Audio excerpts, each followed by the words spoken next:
충남 아산시 공세리. 이곳에서 20년 넘게 벼농사를 지어온 한기영 씨는 땅을 임대해 농사를 짓고 있다.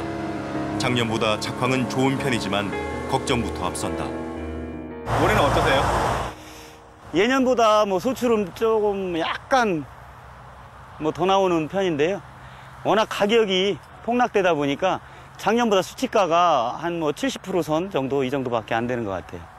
금액으로는 40마지기 농사져서 지금 농협에 넣는데 한 1,500만 원 정도 제 손에 쥔 게 그 정도밖에 되지 않습니다. 거기에 임대하는 것도 있고 임대료 주고 농비 들어가고 하면 거의 절반 남을까? 그 정도밖에 안 됩니다. 한 씨와 같은 임대농이나 소농은 올해 쌀값이 폭락해 임대료나 기계 수리비도 턱이 없다. 사실 그때만 해도 초창기만 해도 정부 수매 제도가 있었잖아요. 그래서 가격 지지가 됐고 계절 진폭이 있어가지고 여름에는 그래도 이제 비축을 해놓으면 가격이 좀 올랐는데 요즘에는 거꾸로예요. 예전 그때 가격보다도 지금 못한 것 같아요. 그때도 12만 원, 13만 원, 저 초창기 제 농사 지을 때도 11만 원에서 12만 원, 막 13만 원 이렇게 했었는데 지금 그 당시 5년 6 이 정도 가격과 지금 같은 현재 상황입니다. 다니던 대기업을 내려놓고 2009년에 당진으로 귀농해 제법 농사 규모를 키운 손인식 씨. 그도 사정은 마찬가지다. 저는 그래도 농사가 그 직업으로서 산업으로서 충분히 승산이 있다 해서 이제 과감하게 이제 사표를 던지고 이제 뛰어들었는데 처음에 쌀 가격이 첫 해에 16만 8천 원인가 그랬어요. 지금 현재 10만 8천 원이거든요. 규모가 그때에 비해서 2.5배 정도는 늘었어요. 그렇지만 내가 지는 수입은 차이가 별로 없고 차이는 별로 없어요. 인건비라도 줄여보고자 대규모 농사를 혼자 맡고 있는 손 씨. 하지만 쌀값 대폭락에 참담한 심정뿐이라고 한다. 사실 추수를 하면서도 저렇게 전에는 이게 하나하나 떨어질 때마다 주워가지고 다 넣기도 하고 그랬는데 이제는 하나하나를 진짜 보잘것 없어지는 거예요. 내가 이걸 못 들어 죽고 있나. 그 정도로 이렇게 좀 많이 떨어졌다. 그렇게 체감을 하고 있습니다. 제가 한 농사를 26년 정도 짓고 있는데요. 거의 한 26년 전 가격, 30년 전으로 현장에서는 느끼고 있습니다. 내려갔다. 30년 전 가격으로 지금 내려갔다. 전체적으로 농가들이 시름이 굉장히 큽니다. 전체적으로 수확기에 들어섰는데도 너나갈 것 없이 다 좀 실망감과 시름의 차이 있죠. 전체적으로 농촌 현장이. 수확기 쌀값은 2005년에 14만 원대였다가 2008년에 16만 2천 원대, 2012년에는 17만 3천 원대로 올랐다. 하지만 올해는 9월 15일 기준 13만 7천 원대에 불과하다. 30년 전 가격으로 떨어진 것. 지금 산지 쌀값이 13만 원대가 무너지고 있습니다. 13만 원대가 무너졌다는 건 생산비도 훨씬 못 미치는 쌀 가격이거든요. 그래서 당장 올 연말에 닥쳐올 농기계 값이라든가 또는 농자재 값의 상환 시기가 들어옵니다. 이 쌀값을 받아서 상환해야 할 텐데 생산비도 못 미치기 때문에 당연히 상환이 어렵습니다. 부채가 남는 거죠, 이제. 충남 당진시 우강면. 주민의 48%가 농업에 종사하며 한 해 2만여 톤의 쌀을 생산하는 주 생산지다. 이곳의 벼는 우강 RPC로 통한다. RPC는 미국 처리장으로 벼의 반입부터 전 과정을 담당한다. 정부의 양곡 정책으로 공공민은 모두 농협 RPC에서 수매를 담당하고 있다. RPC 시설이 없으면 농가에서는 벼농사를 지을 수가 없어요. 이게 농가들이 자기가 가서 건조하고 도정해서 판매할 수가 없기 때문에 무조건 재배한 농가는 일단 RPC로 갖고 와서 RPC로 도정해서 건조해서 농협이 다시 판매를 해서 그런 과정을 거치는데 수매량이 지금 농협밖에 수매를 받는 데가 없어요. 수확기를 맞아 본격적인 쌀 수매도 시작됐다. 분주해진 우강농협 RPC. 하지만 사정은 더욱 복잡해졌다. 금년도에는 우리가 2만 1,000톤 생산량 중에 14,000톤을 사겠다고 손을 들었어요. 그렇지만 이것도 수요득이 예측 불허고 지금 시세는 자꾸 날이면 갈수록 폭락하고 농업인들의 원성은 높아지고 또 하나는 저 시설물 자체가 옛날에 우리가 소규모 농업기계 시설물에 대한 설치를 다 했는데 지금은 농업기계가 다 대형화되고 초대형화되지 않습니까? 강 건너 물 부는 식으로 농협한테 쏟아박혀서 농협에 수용할 수 있는 능력이 한계가 있지 않느냐 얘기죠. 지난해에 이어 올해 쌀 수매량까지 폭발적으로 늘어나는 쌀 재고량에 적재가 포화 상태에 이른 것. 이 야적장도 그런 수용할 수 있는 한계를 넘어선 사례 같은데 뭐. 이거 진짜 내가 참여 안 하죠. 여기다 야적하면 보통 한 7,000톤에서 10,000톤 야적하는데 이게 여기가 육묘장 아닙니까? 내년 3월 이전은 이 표를 다 처분을 해서 이 장소 공간 확보를 해줘야 되는데 그러면 이 양곡이 9곡 15년산도 그렇고 16년산도 다 같이 혼합돼서 포화 상태가 이러다 보니까 앞으로 더 얼마가 더 폭락될지 아직도 아무도 예측할 수 없는 이런 현황입니다. 쌀 유통과 판매를 고민할 농협이 정작 적재 포화로 골머리를 앓고 있는 것. 이는 비단 우강뿐만 아니라 전국 농협 RPC의 공통된 문제다. 여기가 저장 능력이 한 8,000톤 정도 가까이 되는데 수매는 지금 뭐 12,000톤씩 이렇게 해야 되다 보니까 또 저장 능력 자체가 거의 반은 다 야적을 해야 돼요. 야적을 하다 보면은 2월 안에 고군이 올라가기 전에 처분을 해야 되는데 처분을 못하게 되면은 변질 우려해서 낮은 가격이더라도 좀 빨리 처분을 해야 되는 빈곤이 악순환처럼 계속 재고는 많고 판매는 줄어들고 또 낮은 가격으로 팔아야 되고 이런 악순환이 계속 되풀이 되는 거죠. 이중국가제나 수매제도 할 때는 정부에서 이 양곡을 책임을 졌었잖아요. 근데 일단 이제 RPC가 활성화되면서 농협한테 위탁을 줘버린 셈이거든요. 그러니까 농협에서 물량 처리를 못하고 소비나 이것 때문에 그 농가들이 굉장히 힘들어진 거죠. 정부에서는 농협한테 떠먹히고 농협 같은 데는 지금 뭐 아까도 말씀드렸지만 수입미나 이런 것들이 업자들이 판매망을 구축해서 깔아버리니까 재고는 쌓일 수밖에 없는 거죠. 쌀값 폭락의 악순환이 이어지는 이유는 단순하다.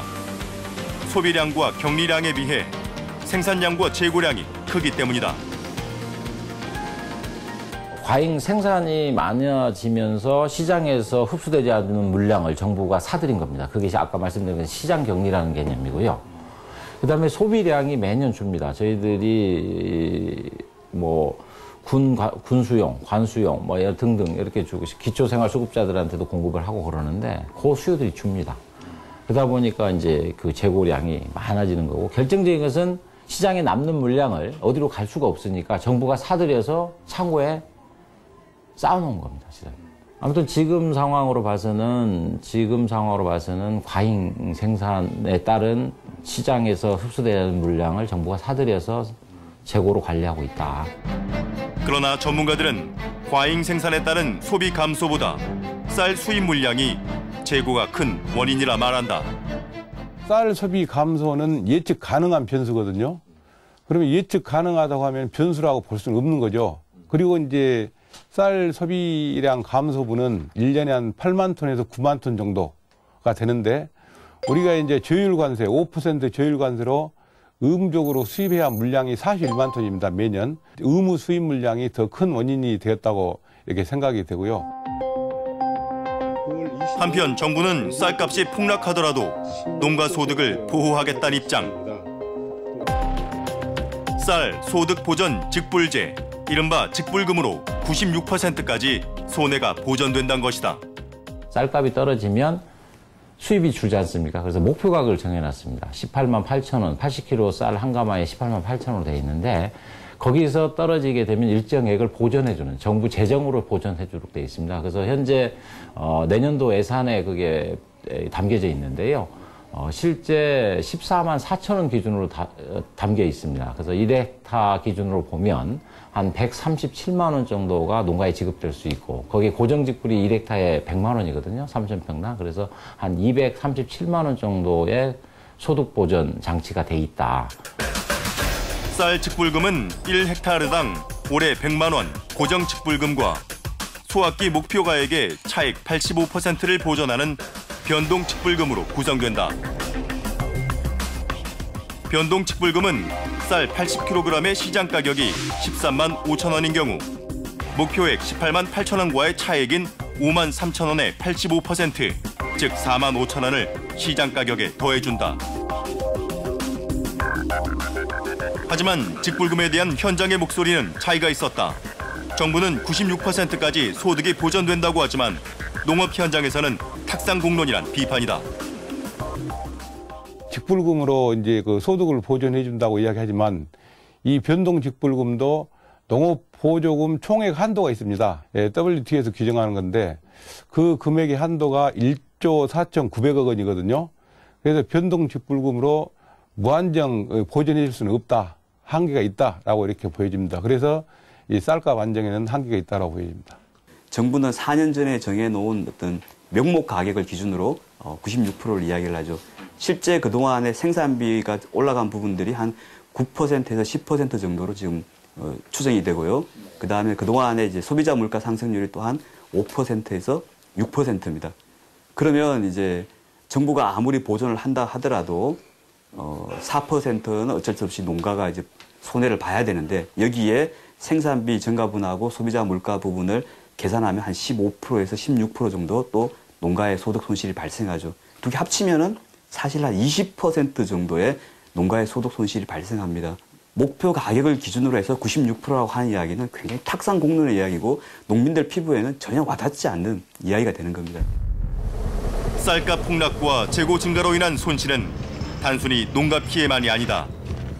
재고미의 보관 비용과 관리 처분 문제는 고스란히 우리의 몫이 되고 있다. 쌀 보관 비용이 10만 톤당 약 300억 원 정도 소요되는데요. 우리가 100만 톤이면 3천억 원이 되겠죠. 왜 쌀값 관리 비용은 관리 비용대로 들고 또 보관하다 보면 쌀이 질이 떨어져 가지고 식용으로는 사용할 수 없는 그런 상태까지 되고 이중으로 아무튼 비용을 부담하고 있다고 생각할 수 있겠습니다. 바닥을 모르고 내려가는 쌀값, 끝을 모르고 올라가는 쌀 재고량. 추수가 한창인 황금 들녘에 농민의 시름이 커져가고 있다. 우리의 농촌이 무너져가고 있다. 실질적인 쌀값 안정 대책과 재고 대책 마련을 통해 이제라도 쌀값 폭락의 악순환을 끊어야 할 것이다. 30년 전에 월급으로 살아가려면 진짜 살 수 없을 거예요. 농가들이 그나마나 소농 노리고 이제 시골에 계신 분들이 뭐 이제 소비성이 이제 뭐 없고 이러다 보니까 근근히 견뎌나가는데 이대로 가면 결론적으로는 농촌은 붕괴되는 것이 불보듯 뻔하다. 그러면 이건 전체적으로 뭐 국가적으로 큰 뭐 재앙이라고 볼 수 있죠. 재앙이라고. 예, 올해 수매가 시작됐는데요. 화면을 보니까 농민들도 쌀값 폭락에 신음하고 있지만 쌀 수매를 담당하는 농협 RPC들도 걱정이 큰 것 같습니다. 네, 저희가 우광농협 RPC를 둘러본 결과 RPC 내 수매량을 쌓아놓는 것도 모자라서 육묘장을 메울 정도로 쌀은 포화 상태에 있었습니다. 하지만 정부의 양곡 정책으로 농협이 수매량을 더 받아야 해서 고민은 커지고 있습니다. 예, 이렇게 쌓여가는 재고량이 바로 이 쌀값 폭락의 신호 아니겠습니까? 결국 이제 쌀값 안정은 재고 관리 대책과 연결이 될 텐데요. 어떤 방안이 있을까요? 네, 가장 시급한 과제는 올해도 200만 톤 넘게 쌓이는 재고량을 처리하는 겁니다. 우선 끊겼던 대북 원조나 해외 원조로 재고를 털어내는 방법이 제기됩니다. 여기에 장기적인 소비 촉진과 생산 조절 또한 함께 가야 하는데요. 쌀값 안정과 수급 조절 방안, 어떤 대책이 있는지 찾아봤습니다. 올 10월 6일 정부는 2016년 쌀의 연내 시장 격리 등 소학기 수급 안정 대책을 예년보다 서둘러 발표했다.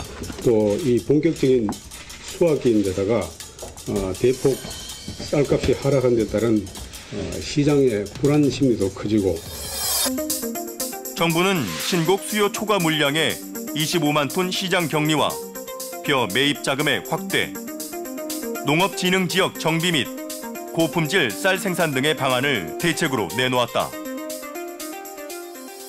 보통 정부가 수확기에 쌀을 공공비축, 비상시에 대비한 공공비축용으로 한 39만 톤 정도를 매입을 하고 있는데요. 올해 같은 경우는 신곡 수요량보다 초과되는 물량이 생산량이 많기 때문에 그 초과되는 물량에 대해서 지금 25만 톤을 확정을 했습니다만은 11월 중순경이 되겠습니다만은 그때 수확량이 확정이 되면 실제 초과 격리 물량도 확정되겠다. 그래서 지금 공공비축미 매입이 지금 9월 23일부터 시작이 됐는데 거기하고 맞춰서 같이 농가별로 배정된 물량이 자기 공공비축미 매입 시기에 맞춰서 추가 격리곡도 매입될 수 있도록 조치를 했습니다. 정부의 시급한 대책에도 여전히 농촌 현장은 쌀값 안정과 수급 조절의 난항을 겪고 있다. 이는 정부의 재고 관리 대책이 부실했다는 지적이다.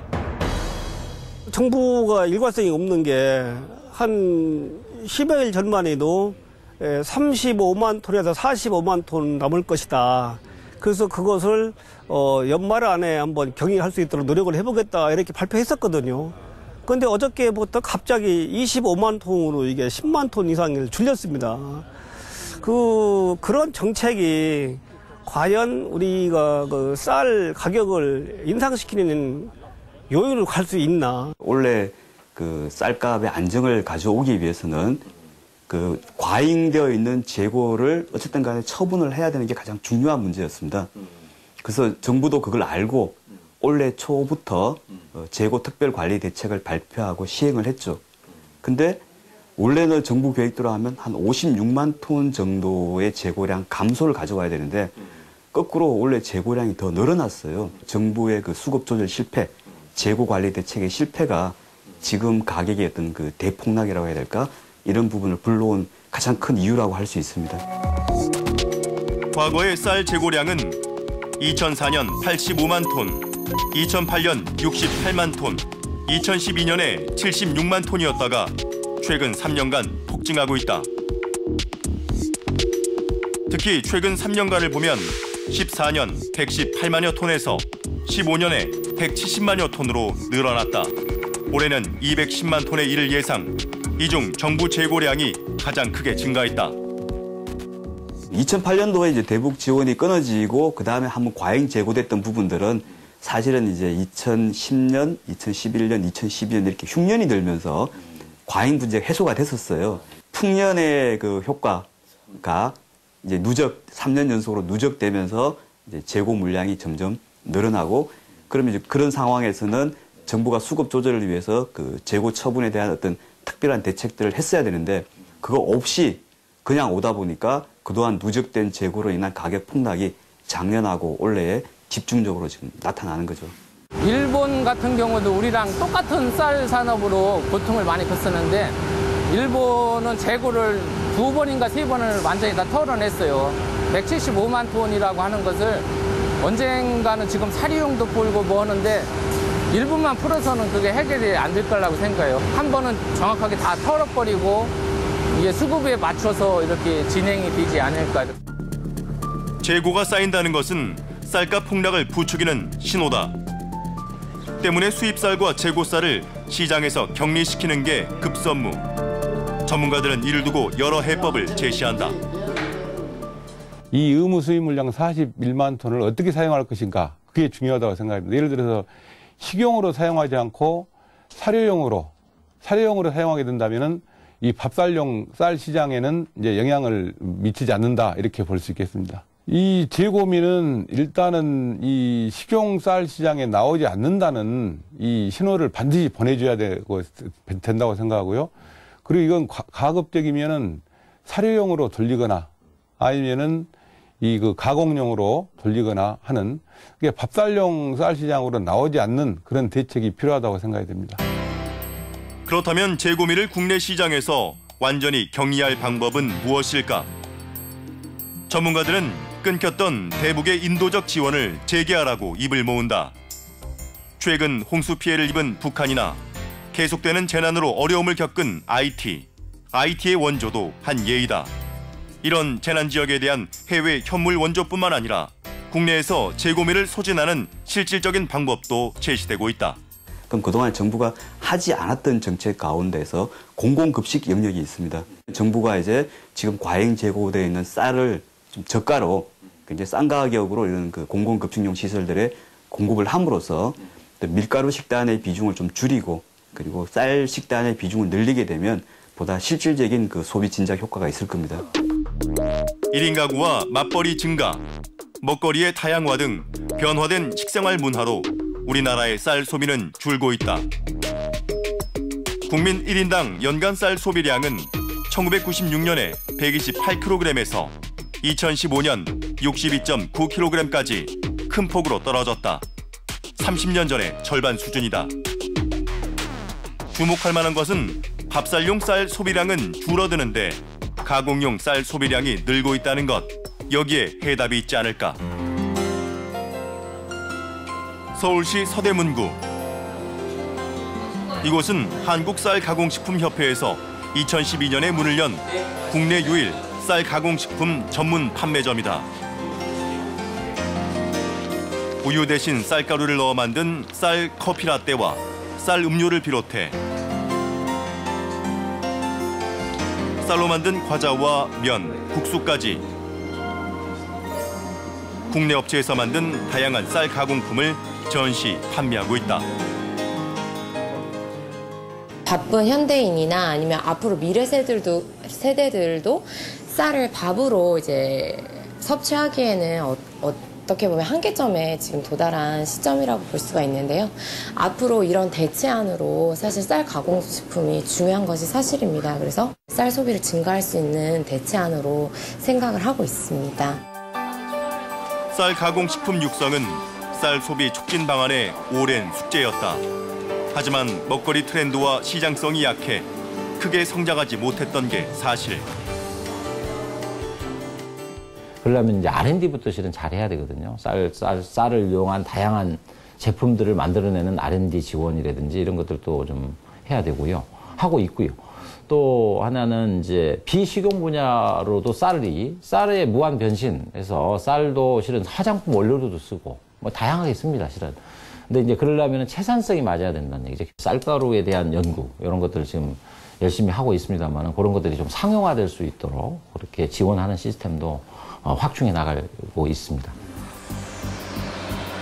쌀 소비를 촉진하는 방안과 함께 쌀 생산을 조정하는 방안도 제기되고 있다. 타작물로 대체 재배를 하거나 일정 기간 논을 쉬게 하는 것. 하지만 이는 농민의 생업이 직결된 만큼 매우 조심스럽게 접근해야 한다. 이 타작물 전환도 우리가 이제 그 곡물 작업률을 향상시킨다는 그 방향으로, 그러니까 밀, 콩, 옥수수, 보리 같은 곡물 작업률 향상시킨다는 방향으로 전환을 하되 직불금이 지불돼야 되고 또 이제 그 전환된 작물들이 또 생산 과잉될 수 있거든요. 그렇기 때문에 그 과잉을 해소하기 위해서 사료공장이랄지 가공공장과 계약 재배하는 방식으로 판로를 확보해 주고요. 농업은 그 도미노 현상으로 대체 작목을 심게 되면 그 해당되는 대체 작목을 생산하는 농민들에게 또 피해가 가기 때문에 이게 한국 농업 전반적인 그 농산물 가격 하락을 부추기는 그런 영향을 미칠 거고요. 그리고 농민들의 입장에서는 이 경제 면적을 줄이지 않고 이 문제를 해결하는 것이 맞다라고 판단하고 있습니다. 정부는 쌀 감산 정책의 일환으로 농업진흥지역, 즉 절대 농지를 정비하고 있다. 올해도 8만 5천 헥타르의 땅을 농지에서 해제하거나 보완한 상황. 하지만 농민들은 물론 농업 전문가들도 이를 크게 우려한다. 농업진흥지역을 해체를 해가지고 경제 면적을 줄여야 된다고 생각을 하는데 저희 생각은 지금 정부가 보급하는 정부 보급종이라든지 이런 거에 거의 반 이상이 다수의 품종을 지금 정부도 공급을 하고 있어요. 그래서 경제 면적도 줄이지 않고 어느 정도 소득도 창출하고 왜냐하면은 기후변화라든지 앞으로 남북통일이라든지 이거를 고려해서 경제 면적을 지키고 가야지 경제 면적이 당장 어렵다고 이거를 해체하려면은 복원하기는 거의 불가능한 이런 상황입니다. 풍년이 될 때도 있고 흉년이 될 때도 있습니다. 풍년일 때는 조금 이제 생산을 조정해서 좀 생산량을 줄이고 또 흉년일 때는 반대로 이제 그 생산을 늘려가지고 그 공급량을 늘리고 이게 이제 정부의 어떤 적절한 수급 조절 정책이고 그렇게 하기 위해서는 농지가 반드시 보존이 돼야 되고 유지가 돼야 되겠죠. 지금처럼 뭐 쌀이 일시적으로 많이 남는다고 해가지고 농지를 해제해서 다른 용도로 없애버리고 나면 다음에 흉년이 와서 쌀이 모자랄 때는 생산을 늘리고 싶어도 방법이 없는 거죠. 어떤 쌀의 생산 과잉을 해결하기 위해서 농지를 해제해야 한다라는 주장은 굉장히 근시안적인 이야기입니다. 충남은 대표적인 쌀 농업의 고장이다. 농지 면적 22만 헥타르 중 14만 7천 헥타르에서 쌀을 재배한다. 전체 농가 중 75%가 쌀농사를 짓고 올해는 전국에서 두 번째로 많은 쌀 생산량이 예상된다. 때문에 쌀값 대폭락의 고민도 상당하다. 충남의 경우에는 이제 논의 타작물 재배를 좀 추진을 많이 했습니다. 그래서 그 쌀 재배 면적은 전국에서 가장 많은 비율로 감소를 했지만 역시 작황이 좋기 때문에 어떤 수급 상황은 전국 상황과 유사하다고 볼 수 있겠습니다. 농민들이 그 생산한 벼가 모두 판매될 수 있을까 하는 불안감이 있고 또 이제 쌀값이 내려감에 따라서 그 쌀을 매입하는 RPC들도 좀 적자가 발생하고 있습니다. 그래서 이제 모두가 어려운 상황이라고 볼 수 있겠습니다. 논의 타작물을 유도해 재배하는 감산 정책 외에도 최근에는 쌀 농사를 유지하면서 다수학 품종에서 고품질 종으로 바꾸는 감산 정책을 시도하고 있다.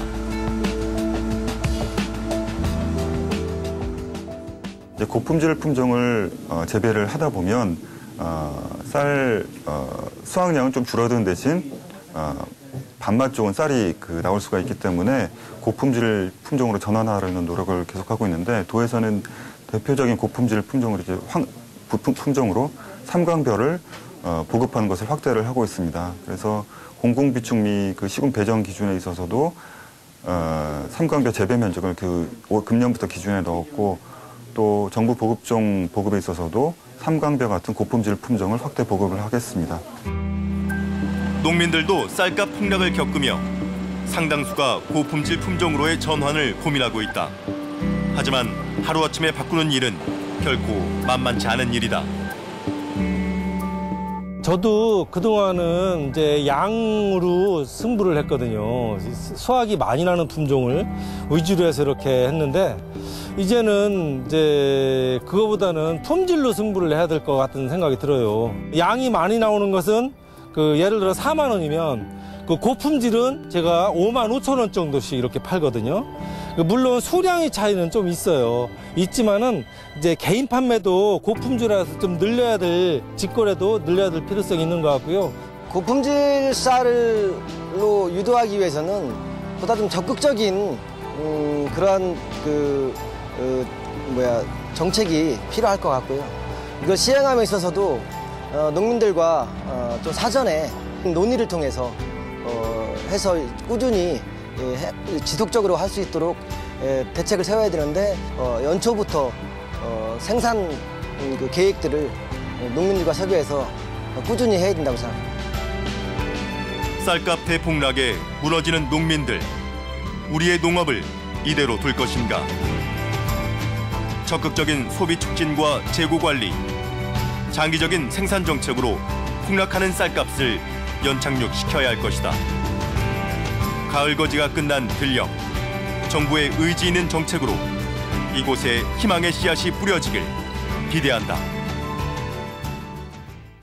네, 쌀 소비량은 점점 줄고 있습니다. 장기적으로는 소비자들의 입맛에 맞는 이 쌀 가공품이 더욱더 많이 시중에 나와야 할 텐데요.